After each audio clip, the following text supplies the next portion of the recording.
उठो युवाओं। साथियों, मैं सुभाष शर्मा, समय चक्र के लिए। साथियों, आज मैं एक नई शुरुआत के साथ नई बात के लिए आपके सामने उपस्थित हुआ हूं, क्योंकि सन 1947 से आज तक युवाओं के नाम पर इस देश में सिर्फ राजनीति होती आई है और युवाओं को भटकाया गया, बहकाया गया। साथियों, जिन पार्टियों तथा जिन नेताओं पर जब जब युवाओं ने भरोसा किया है, हम युवाओं को तब तब धोखा ही मिला है। क्योंकि जिन पार्टियों तथा अनेक नेताओं की हम बात करें, उन्होंने हमें तथा हमारे पूर्वजों को हर मुद्दे पर बहकाया और हम उनके साथ हो गए। उनके लिए झंडे उठाए, डंडे उठाए तथा उनकी लड़ाइयां लड़ी। जब सत्ता पाने की बात आई तो सत्ता पर पहुंचकर सत्ता के लोभी नेता सत्ता को पाकर सत्ता के नशे में चूर होकर हमसे और हमारे देश के और हमारे प्रदेश के सभी मुद्दे और सभी बातों को भूल गए। साथियों, पार्टी कोई भी हो, नेता कोई भी हो, हमें कुछ हाथ नहीं लगा। अब बात आती है, हम क्या करें। हाँ, यह पहली और आखिरी बात है, क्योंकि हम क्या करें, हम कुछ नहीं कर सकते। ये सारी बातें ऐसे ही चलती रहेंगी, वगैरह वगैरह तरह तरह की बात हम करते हैं।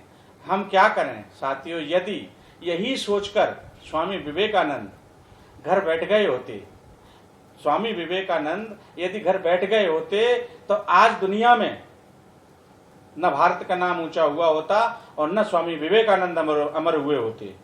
यही सोचकर मंगल पांडे, झांसी की रानी, सुभाष चंद्र बोस, चंद्रशेखर आजाद, भगत सिंह, सुखदेव, राजगुरु, तात्या टोपे, अनेक वीर सपूत यदि यही सोचकर घर बैठ गए होते कि हम क्या करें, तो क्या अकेले गांधी जी देश को आजादी दिला पाते।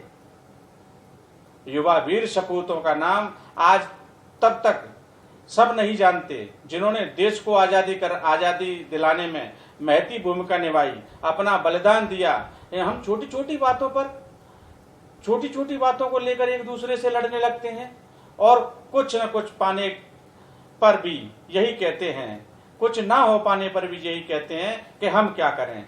तो उठो साथियों, आप अपने बाहुबल को पहचानो, अपने इरादे मजबूत करो, क्योंकि हम इन नेताओं के भरोसे बैठे नहीं रह सकते, ना ही अपने देश को बर्बाद होते हुए देख सकते। इसलिए उठें और मिलकर एक नए भारत का निर्माण करें, एक नए भारत को आगे ले जाने का काम करें। यदि हम नेताओं के भरोसे बैठे रहे तो यह सत्ता लोभी नेता हमें कभी भी भागीदारी सत्ता में नहीं देंगे, क्योंकि उनकी अपनी महत्वाकांक्षा है। इसलिए आओ, हम एक नई ऊर्जा के साथ, नई व्यवस्था के साथ एक नई पार्टी के जुड़े, जहां हम युवा उस सभी मुद्दों को पूरा करने में, जो मुद्दे सन 1947 से सिर्फ मुद्दे रहे हैं, हम उनको आगे बढ़ाते हुए आगे बढ़ें और मुद्दों को पूरा करने का दायित्व तो हम खुद निभाएं।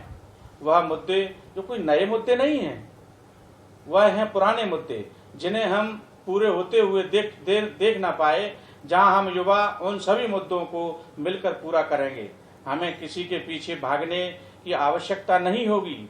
यदि हाँ, तो रास्ता साफ है, आपका और हमारा पूरे देश का रास्ता साफ है। हमारे आने वाली पीढ़ी हमसे प्रश्न करेगी और पास में उनके प्रश्न के जवाब, हमारे पास में उनके प्रश्नों के जवाब नहीं होंगे। आपके पास समय अच्छा था, आप अपने समय पर कुछ कर सकते थे, क्यों नहीं किया?